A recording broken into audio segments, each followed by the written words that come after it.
Hello guys, welcome back. In this video we will see how to add a missing place in Google Maps. It is very easy, so let's start this process. First, open your Google Maps application. Now select the location which you want to name. So I will just select this area. Now hold on to the screen to drop pin it. After that you have to scroll up.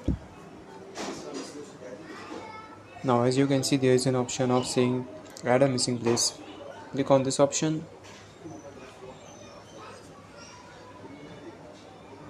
Now write down the place details over here. In this case I am just using this as an example.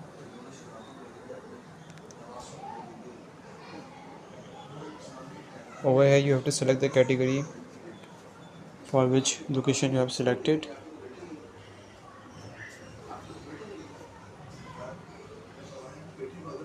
So I have just selected this location and then click on add more details.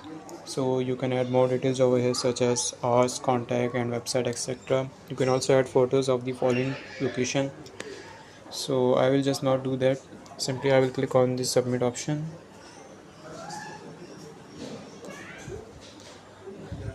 Then your location will be sent to Google Maps. So Google Maps will review your location and then contact you as soon as possible. So this is how it works. I hope you like this video. If so, please consider liking this video and subscribe this channel.